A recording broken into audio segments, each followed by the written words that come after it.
David Licauco ginawa ito sa sobrang pagmamahal niya. Ano ito ating alamin?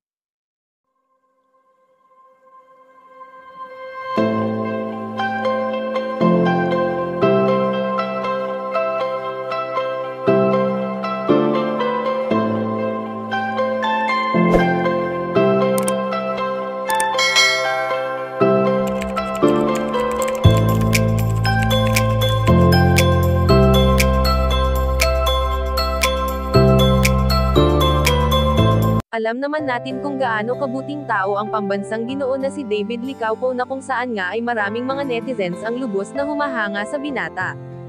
Batid naman nating lahat na talaga namang napakagwapo ni David Licauco, kaya naman marami rin ang nagnanais na makita ito sa personal na talagang nagbibigay kilig sa lahat ng taga-suporta.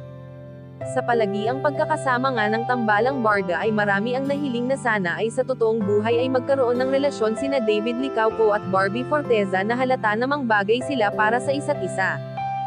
Sa huling naging relasyon nga ng dalawang magkatambal ay makikita natin ngayon na looking forward na sila at talagang makikita na natin ang totoong saya na muling bumabalik sa kanila, lalo pa nga sa dalagang si Barbie Forteza na minsan nang nasaktan sa isang relasyon.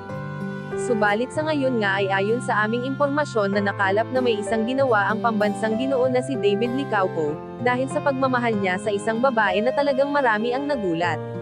Sa negosyo nga na mayroon si David Licauco ay makikita sa larawan na ito na mismong siya ang nagpalagay ng larawan ni Barbie Forteza na marami naman ang kinilig sa ginawang ito ni Ginoo at pagpapatunay lamang ito na hindi basta-basta kung magmahal ang isang David Licauco.